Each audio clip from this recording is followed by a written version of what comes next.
Hello বন্ধুরা, তোমরা কেমন আছো? আমরা তো খুব ভালো আছি। সবাই মিলে বেরিয়ে পড়েছিলাম বাটানগরের পূজা মণ্ডপে। বাটানগরের পুজো কিন্তু খুব ভালো হয়। তোমরা তো নাম শুনেছো বাটানগরে। গিয়ে দেখি বাটানগরের মণ্ডপটা খুব সুন্দর বানিয়েছে। সবাই বলছে নাকি ধবলগিরি করেছে। এত ভালো লাগে বাটানগরে যেতে, কি বলবো। ওখানে এত সুন্দর মেলা বসে। আবার গিয়ে দেখছি যে একটা ফাংশানের ওরা আয়োজন করেছে। ফাংশানে শুনলাম কি না যে জি বাংলার সমস্ত গায়ক গায়িকারা আসছে। খুব বড় একটা প্রোগ্রাম হচ্ছিল। তো আমরা যথারীতি সেখানে থাকতে পারিনি, কেননা আমাদেরকে চলে আসতে হয়েছে। অনেক রাতেই তারা আসবে শুনলাম গায়ক গায়িকারা।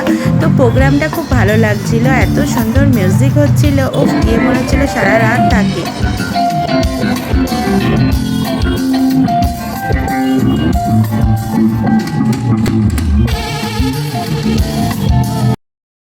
কেমন লাগলো মিউজিকটা শুনতে? ভালো লাগলো তো? আমারও কিন্তু খুব ভালো লাগছিলো। তার জন্যই মনে হচ্ছিলো যে ওখানে বসে যাই, একটু বসে প্রোগ্রামটা দেখি। কিন্তু কি করবো বলো, প্রোগ্রাম দেখার তো উপায় নেই। কারণ শুনলাম নাকি জি থেকে যারা আসছেন গায়ক গায়িকারা, তারা বেশ অনেকটা রাতেই আসবে এবং রাতেই প্রোগ্রামটা স্টার্ট হবে। তখন ভাবলাম যে যাই হোক, আমি যাই এখন মণ্ডপের দিকে। মণ্ডপে গিয়ে ঘুরে দেখতে গিয়ে দেখি কি এবার মা নেই, মাও চলে গেছেন। তো মনটা একটু খারাপ লাগছিলো যদিও। ঠিক আছে, চলো মেলা আছে, মেলাটা ঘুরবো, খাওয়া দাওয়া করবো, অনেকটা আনন্দ করব।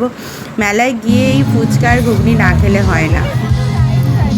মেলাটা একটু তোমাদেরকে ঘুরে দেখাই।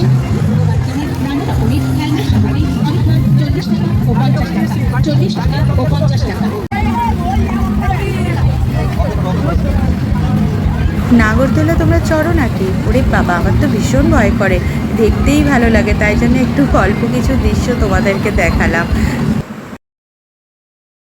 মেলায় যাবো, দুবনে কিছু কিনবো না সেটা হয় না। দিদি তো আগেই ঝুড়ির দিকে চলে গেল। ওর আবার এই ঝুড়ি ফুড়িগুলো খুব ভালো লাগে আর কি। ও এই সবগুলো কিনতে খুব পছন্দ করে, তাই কিনবে বলে কি এক্সাইটেড। দেখো ওর মাকে বলছে, মা বলছে না না আমি কিছু কিনবো না বাবা, আমার দরকার নেই। তো এই সব করতে করতে আইসক্রিম খেতে খেতে দিদি আর আমরা সব বাড়ি চলে এলাম। আজকের মতন টাটা। আমার পাঁচমিশালি চ্যানেলকে প্লিজ লাইক কমেন্ট সাবস্ক্রাইব করে দিও। টাটা।